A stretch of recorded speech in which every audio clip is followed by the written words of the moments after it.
So yeah, so let's talk about steering. Sorry, Fernando.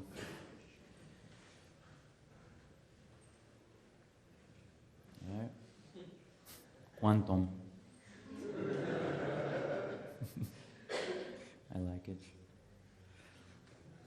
The quantum steering. So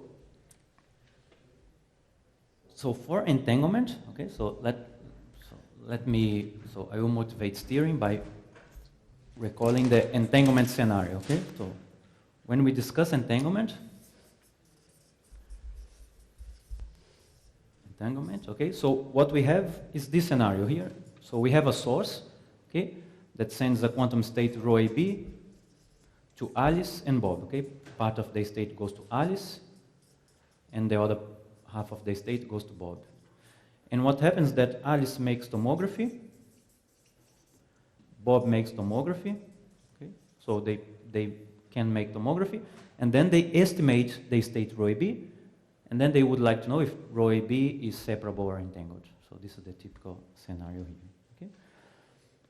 But here, you see that, okay, so we have an assumption here. So first we have an assumption that, so we are making tomography, which means that the measurements that Alice are doing and the measurements that Bob are doing are tomographically complete. Moreover, they are tomographically complete on a given dimension. Okay, so let's say they fix the dimension, 2 qubit states, and then make tomography of these 2 qubit states. Okay, so this is the scenario. And in this scenario, so what is a separable state? Okay, separable state, so rho sep is a convex combination, okay, P of lambda, of a local state to Alice, tensor local states to Bob. Okay, so this is a separable state, which can be seen as a state produced by the following source. Okay, there is a source now that has a random variable lambda, and this random variable has value lambda with a probability according to a probability distribution p lambda, and then the source just obtains the value of lambda and produces the state rho lambda to Alice and rho lambda to Bob. Okay? But Alice and Bob, they do not know the value of lambda. So the state they will see is actually the average over the value of lambdas, which is the separable state. Okay? So then, so if you want, detecting entanglement means that you are detecting that the source is not behaving like this. Okay? Because if it behaves like this with this model, it will produce a separable state. Right, so what happened?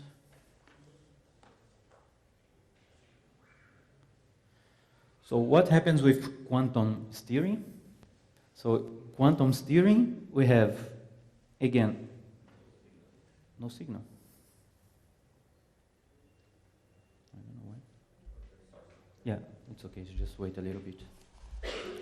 So in quantum steering, it's similar to this. So we have a source that produces some state to Alice and Bob, okay, and sends half to Alice and half to Bob. Okay? But then we are not going to assume that Alice makes tomography. We are not going to assume anything about the measurements of Alice. We put here a black box, okay, to Alice, which is the measurement of Alice. We will only assume that, okay, Alice can make some number of measurements, let's say from 1 to m measurements, and these measurements will be labeled by x. And whenever she makes a measurement, she receives an outcome, A. Okay? So if we do not assume anything about the measurements of Alice, the only thing that so Alice observes is a given distribution, okay, P of A given x. So she can compute how many times she observed the value of A when she chooses the measurement x. And then she does it many times and she estimates this probability distribution. But Bob, we still assume that Bob can make tomography. Okay? So Bob can actually estimate the state rho, but they can estimate what's the state conditioned on the value of A given that Alice chose x. Okay? So Alice decides to make a measurement x, obtain the value of A, and tells Bob, okay, I chose X and obtained A. So condition on this information, Bob makes tomography and obtain this reduced density matrix on Bob. Okay? Condition.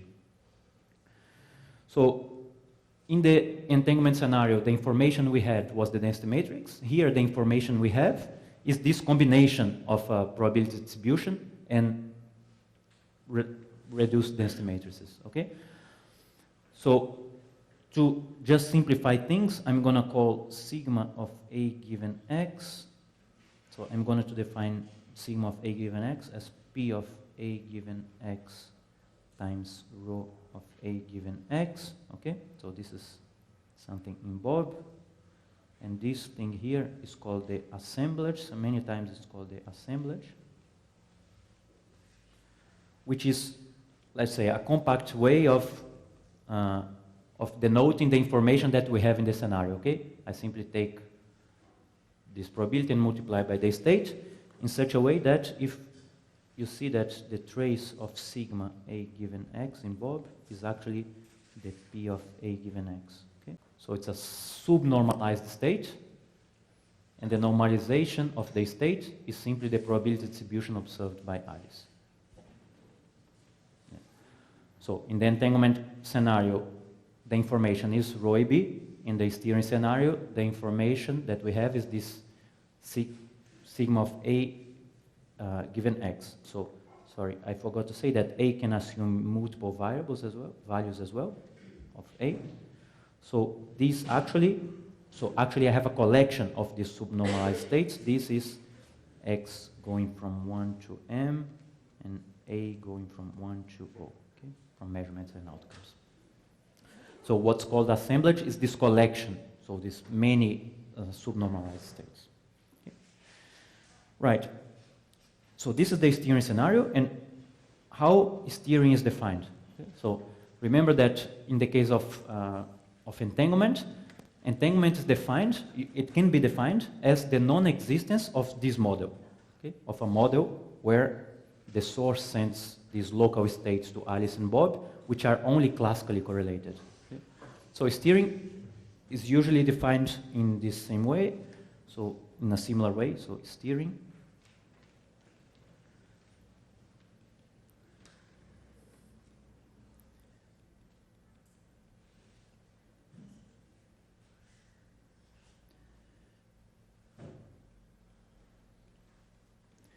So steering can be defined as the non-existence of a local hidden state model. LHS. Okay. So what is a local hidden state model? It's very similar to that, and the model is this. So there is a source that has a random variable, lambda, that is produced with probability p lambda, and sends rho of lambda to Bob, but to Alice it sends lambda, it sends the classical variable, not any quantum state, okay? It's classical. Okay? And this variable lambda here, what the variable lambda does is to say to the detector of Alice,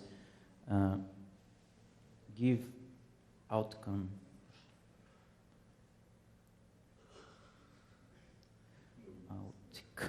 yes, give outcome A with probability P of A given X and lambda, okay?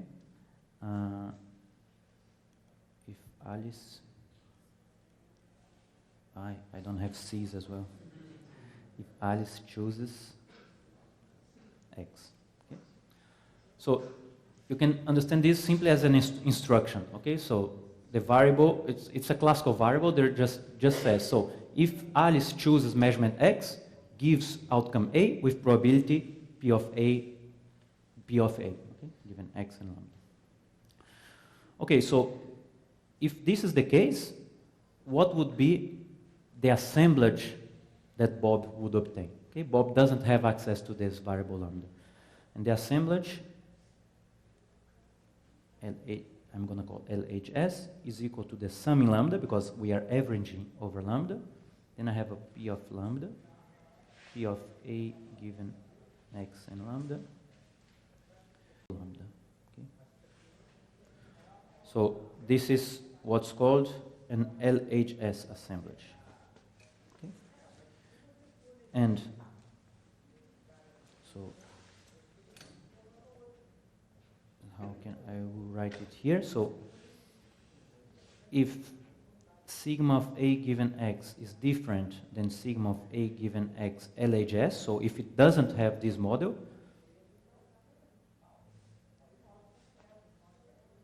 there is steering.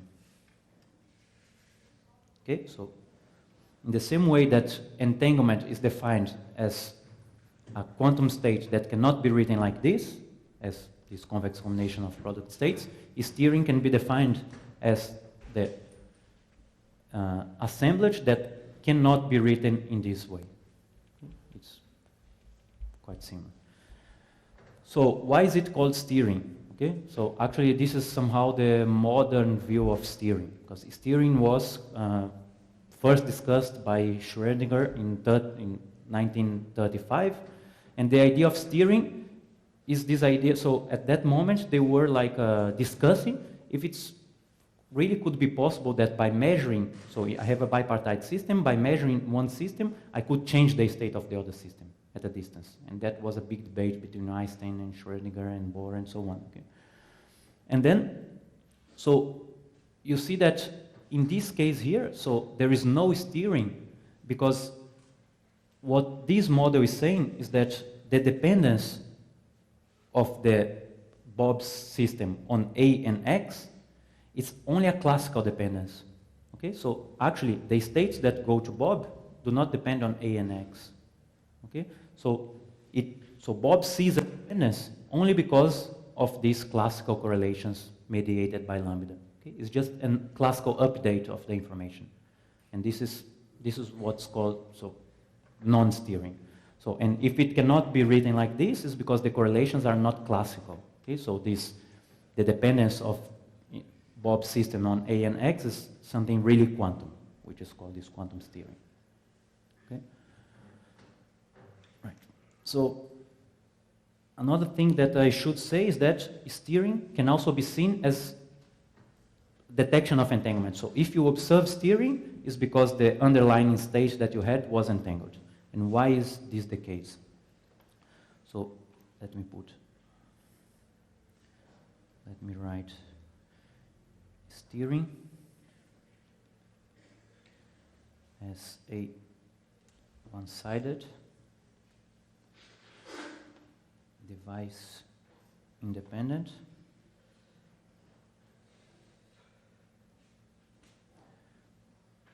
detection of entanglement. Detection of entanglement. Okay, so I'm going to explain what this is. So why is it called one-sided device independent? Because in the steering scenario, I'm not assuming anything about Alice's devices. I'm not assuming anything about which measurements she is doing. Okay? The only thing that we see is the statistics of the measurements. It could be any measurement inside that gives these statistics.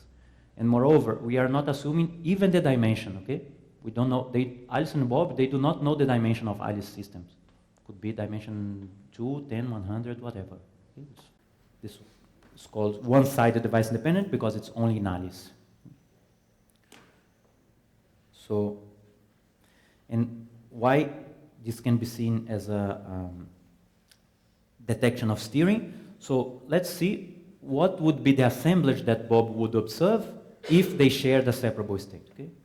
So I will assume rho AB is equal to a separable state.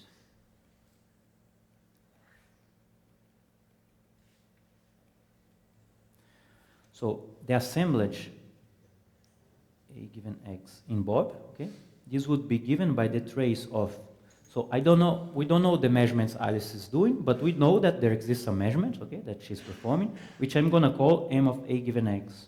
Okay, so here X labels which measurement she's doing, and A labels the outcome, so this is a POVM element. And then, so I put identity here to Bob because I want to know so what's the state in Bob. So here I'm taking the trace only in A, and suppose that they are measuring this separable state. Sorry. So this I can write as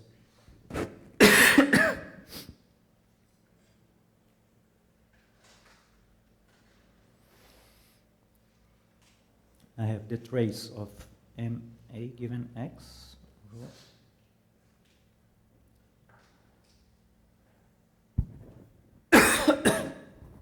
sorry, right? And this is actually a probability distribution that depends on A and X, okay? So this is sum in lambda.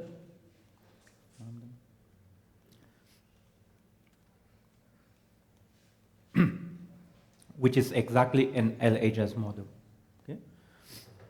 Which means if the state they share is separable, no matter which measurements Alice performs, the assemblage that Bob observes is a LHS assemblage, okay? Which means if they see that the assemblage cannot be written like this, is because the state they share must be entangled.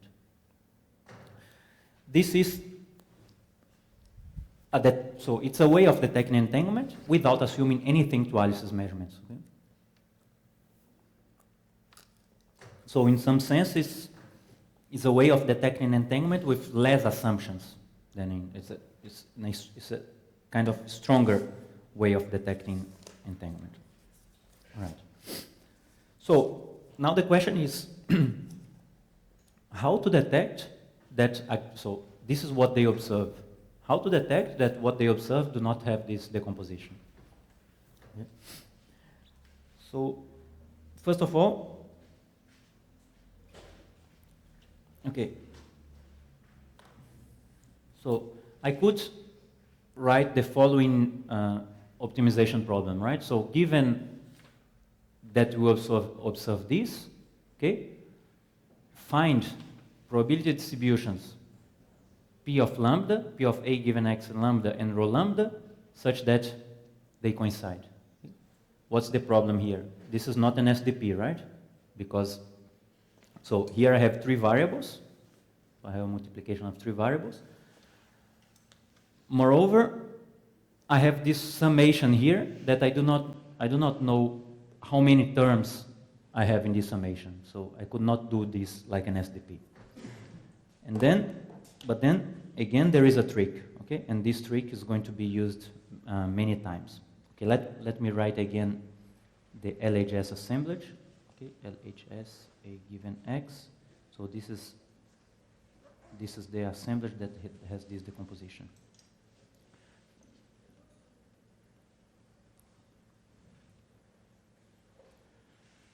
Okay. So what's the solution to? Okay, let's try to make it work as an SDP, okay? The idea is the following. So for every probability distribution, I can write this probability distribution as a convex combination of the extremal points of extremal probability distributions, and actually a finite number if the number of outcomes is finite. So let me first write, and then I'm going to discuss with you. So times M.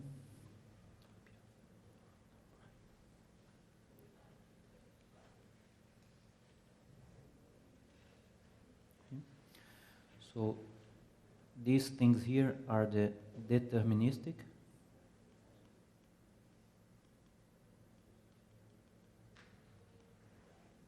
probability distributions. Okay. So what I'm doing here is to take this probability distribution here and decomposing it as a convex combination of these deterministic probability distributions. And by deterministic, I mean that for a fixed x and for a fixed value of x and lambda prime, only one So only one outcome A can occur, all the others have probability 0. So this seems a bit mysterious, but it's actually quite simple, okay? So let me just give an example, okay? So a very simple example. Suppose I have a probability distribution that is Q, 1 minus Q, okay? I put this probability into a vector. Of course, I can write this as Q, 1, 0, plus 1 minus Q, 0, 1, okay? I'm only doing this. I have any probability distribution can be written as a convex combination of these deterministic probability distributions, where here the first outcome appears with certainty, and here the second. This is what I'm doing. All right. So let me erase this thing here. There is no mystery here. So now I can put this thing here, okay? So I will substitute this probability distribution. So the sigma A given X LHS is going to be given by the sum of lambda prime, sum of lambda. And now I have to write all these probability distributions, which is P lambda, lambda.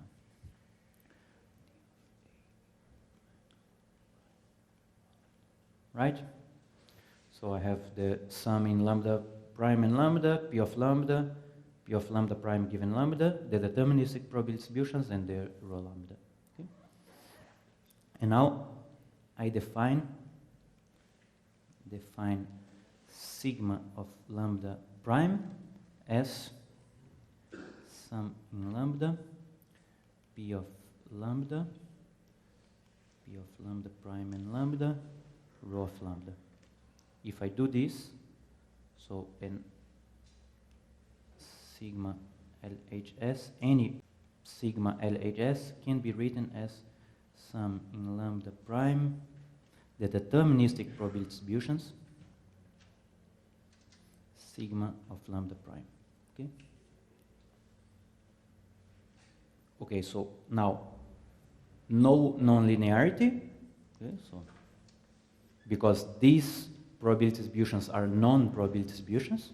Okay, so this is not an unknown in the problem, so we know these probability distributions. The only variable are these guys here.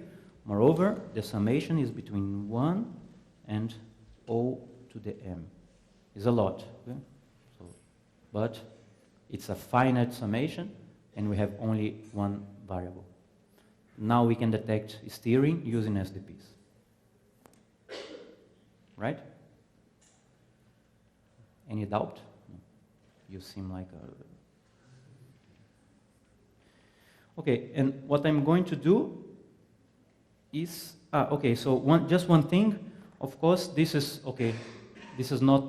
So this has a different normalization because I took this guy here that's normalized and multiplied by these probability distributions.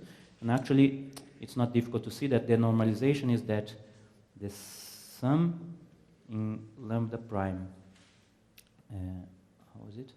Of the trace of sigma lambda prime is equal to 1. Okay? Not only the trace, it's not that the trace is equal to 1, but I have to sum on this lambda prime. Yeah. So now, suppose that you go to the lab and then you make the experiment. You do not assume anything about Alice, but you collect the statistics. Bob makes the tomography, and then they obtain this assemblage, collection of states, of subnormalized states. So how can we write an SDP to check if it's steerable or not? And I'm going to use the same idea of random robustness, and I'm going to define the random robustness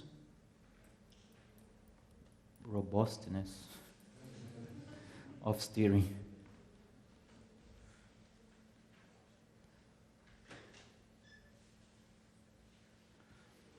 Actually, I like these random interventions. So it's, again, right, so the idea is I will take the assemblage, I'm going to mix with this white noise, and I'm going to ask how much noise I need to add such that the assemblage has an LHS model. It's very similar to the entanglement case. So I will take the maximum of P such that, so P times sigma A given X, which is the assemblage we observe, plus 1 minus p. This noisy assemblage, and now the normalization is this, O times D. This is a nice bad notation, it's not a 0, it's no. Equal to, okay, so I would like to know how much noise I need to add to the assemblage such that it becomes LHS, which means it is equal to the lambda equal to 1 up to O to M, the deterministic functions times sigma lambda, and this has to be valid for M going to 1,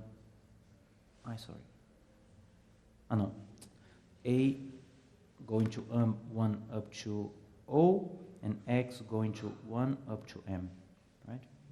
So those are many constraints in the SDP. So moreover, sigma of lambda is positive for lambda from up to O to the M, so there are many constraints as well. And so I could add the normalization, but actually we don't need. So sigma lambda is equal to 1, okay, because if this guy is normalized, okay, this is already normalized, so actually this imposes the normalization of sigma lambda. We don't need this, but, okay, just for you to know. Okay. And now this is an SDP, and the variables of the SDP are this collection of sigma lambda, okay? So I maximization P over all possible matrices sigma lambda, collection of matrices sigma lambda that satisfies this, okay? And you see that it's linear, and that's it. This is an SDP. Right. Okay, so I'm not going to enter into much details about steering. So with steering, we can do many things. We can do one-sided. So this steering framework is called the one-sided device-independent quantum information framework. So we can do several protocols, like cryptography or detection of, I don't know, compatibility of measurements, and so there are many, randomness generation, when we do not trust one of the parties in the protocol. Okay, so if you go to this review that I mentioned to you, we discussed many uses and things about this scenario. So the last thing about steering that I would like to mention to you is the dual of this SDP. So I'm not going to derive the dual here. The idea is the same. You associate Lagrange multipliers or dual variables to each constraint. You construct the Lagrangian. You make the Lagrangian independent of the original variables, and then minimize the Lagrangian with respect to the new constraints. Okay? So if you do this, and I really recommend you to do, you will find the following dual. Okay? Dual SDP. You find this. You find that is a minimization of this function plus. I'm gonna tell you in a second.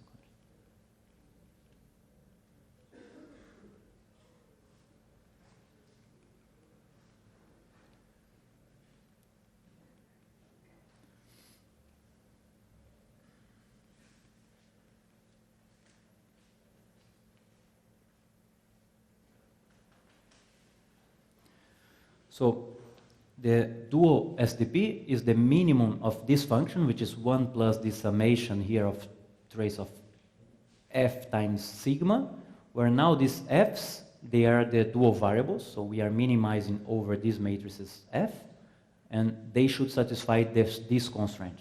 So if we make this summation with these deterministic functions of the f's, they should be positive for all values of lambda.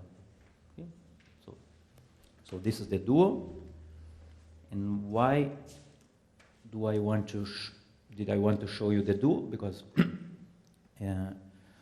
the point is that you can understand in the same way that the dual of the robustness of entanglement was a witness of entanglement, this will define to us a witness of steering. Actually, we call it a steering inequality. Why? So if you see here, so I have this constraint, and if I multiply the constraint by sigma, so I will be constraint by sigma lambda, okay?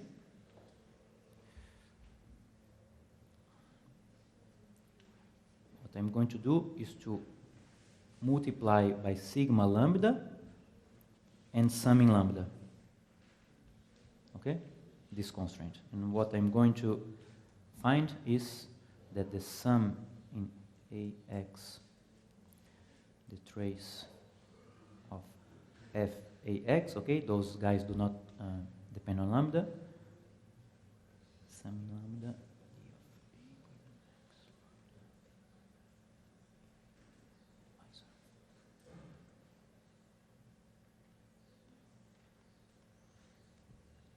right? So I just multiplied the constraint by sigma lambda, each of the constraints, right? There are many constraints, and sum all of them, okay? So I sum in lambda. I summed all the constraints. So, and this, of course, is a LHS assemblage, okay? So what this is telling us is that if I take any LHS assemblage and compute the trace of X, F, these operators F, and make this sum, this should be positive, okay, for any LHS assemblage, which means if I find an assemblage, I compute this and I find a negative value, is because the assemblage is not LHS, so there is steering. Okay? So this is called steering inequality. All right? So, and in the same way as in the entanglement case, if you solve the SDP for steering, the SDP will give to you these Fs. So it is a way of obtaining steering inequalities.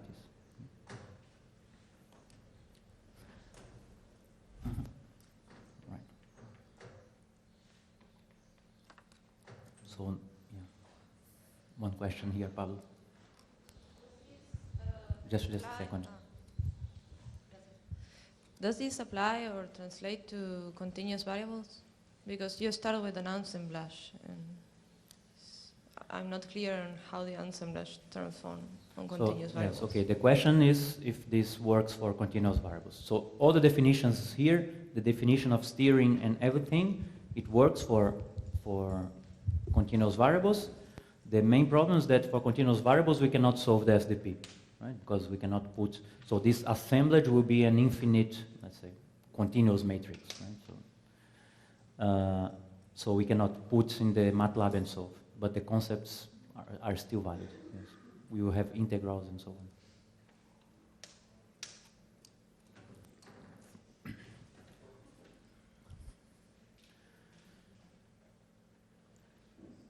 By the way, there exist ways of dealing, so there are tricks to deal with continuous variable systems, okay? The idea is that instead of looking for the probability distributions, you can look, for example, only for expected values, okay? So, which are moment matrices and so on. So there are ways of doing. Okay, so then so let me see, I have still a few minutes. So now the last point I will discuss is Bell non-locality. And I'm not going to, so then I think it's going to be pretty natural to introduce the idea of Bell non-locality.